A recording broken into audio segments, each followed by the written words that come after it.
All right. Now we come to a very important topic over here, that is the grid reference. Okay, now what is a grid reference? Okay, grid को समझने के लिए आपको पहले मैं graph paper समझा देता हूँ कि ग्राफ पेपर, अगर आप में से कोई बच्चों ने ग्राफ पेपर देखे होंगे, तो जब आप ग्राफ पेपर देखते हो तो आपने देखा होगा कैसे ग्राफ पेपर कुछ इस टाइप का होता है. You have the X axis and you have the Y axis, इस टाइप के होते हैं. ओके, और इनके बीच में ये स्क्वायर्स होते हैं इस टाइप के. ऑलराइट, तो ये स्क्वायर्स क्या है? Okay, these are nothing but the scale. Okay, अभी ग्राफ की शुरुआत हम यहाँ से करते हैं, that is also known as the origin. Origin means यहाँ से हम लोग स्टार्ट करते हैं. ओके, तो ग्राफ की शुरुआत हम लोग जीरो से करते हैं हमेशा. ओके, और यहाँ पे एक्स एक्सिस पे हम लोग नंबरिंग करते हैं. अभी आपने देखा होगा कि जीरो के बाद में फर्स्ट नंबर यहाँ पे 1 डाला हुआ है मैंने, फिर 2 and 3 हो गई है. तो यहाँ से यहाँ तक डिस्टेंस कोई भी ग्राफ पेपर में ये हमेशा डिस्टेंस होता है, फिक्स होता है, ये होता है 1 सेंटीमीटर. ओके, इस पर्टिकुलर ग्राफ में मैंने 1 सेंटीमीटर कितना लिया हुआ है? इस पर्टिकुलर ग्राफ में मैंने 1 centimetre is equal to 1 unit लिया हुआ है. क्यों 1 यूनिट लिखा हुआ है? क्योंकि जीरो के बाद मैंने 1 लिखा है. अगर मैं जीरो के बाद 2 लिखता, यहाँ पे 4, यहाँ पे 6, तो मेरी स्केल होती 1 centimetre is equal to 2 units. समझा? It is very easy. Alright, अभी यहाँ पे 1 centimetre is equal to 1 unit. इस केस में अगर मैं ये स्केल लेता हूँ तो 1 से अगेन यहाँ से यहाँ तक डिस्टेंस तो 1 सेंटीमीटर ही होने वाला है. It is not going to change. Graph paper तो हम चेंज नहीं कर सकते. ओके, हाँ, हम क्या चेंज कर सकते हैं? हम अपनी रीडिंग चेंज कर सकते हैं. अभी मैं 1 की जगह 2 लिख सकता हूँ यहाँ, मेरी मर्जी. ऑलराइट, सो अगर मैं यहाँ पे 2 लिख रहा हूँ तो 1 centimetre will be equal to 2 unit.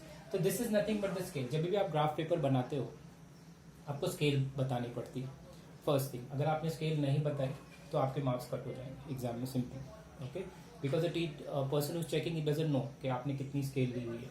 Okay, now 1 centimetre is equal to 2 centimetre. Grid को समझने के लिए आपको ग्राफ पेपर मैंने समझा दिया शॉर्ट में.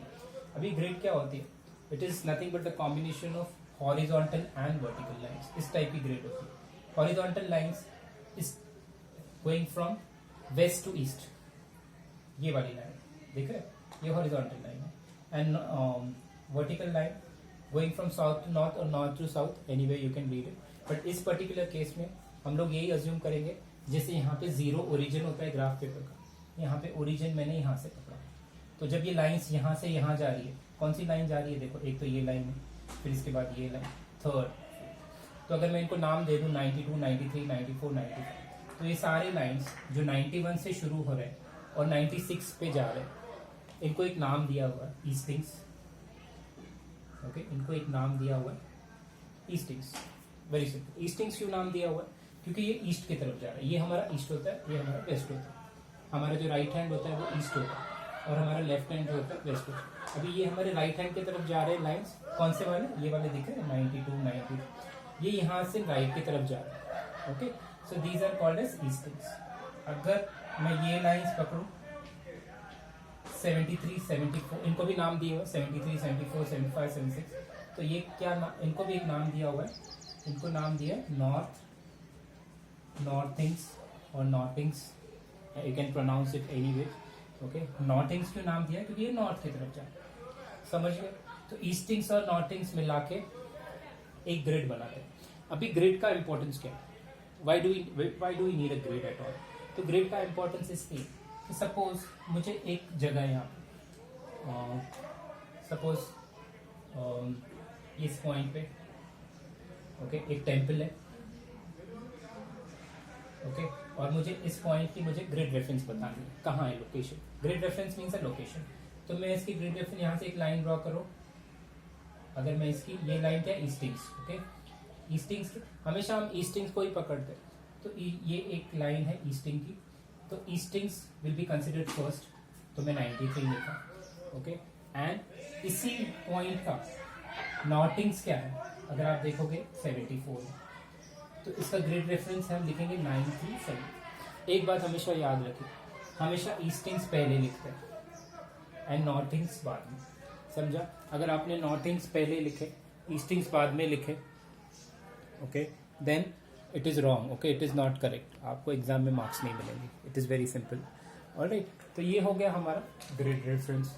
Okay, it is very simple grid reference. अच्छा, अभी इसमें और एक बात है. Suppose I will give you another example. Suppose ये टेम्पल एग्जैक्टली यहाँ पे है, वो इस इंटरसेक्शन पे नहीं है, यहाँ पे है। फिर इसका ग्रिड रेफरेंस क्या होगा? The logic is very simple. इसका ईस्टिंग्स हम क्या पकड़ेंगे? टुवर्ड्स द लेफ्ट, तो इसके लेफ्ट में 94 है, राइट में 95। ओके, तो टुवर्ड्स द लेफ्ट 94 है, तो इसका ग्रिड रेफरेंस होगा 94। ओके, एंड ईस्टिंग्स तो हमको पता चल गया। अभी इसका नॉटिंग्स, ओके, नॉटिंग्स क्या लेंगे हम, वो देखिए।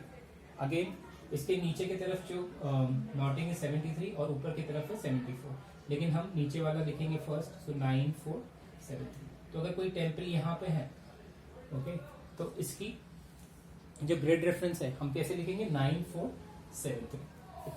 This is all you have to do. Okay, तो ग्रिड रेफरेंस अगर आपको पूछा तो इस तरीके से आपको ग्रिड रेफरेंस लिखना है।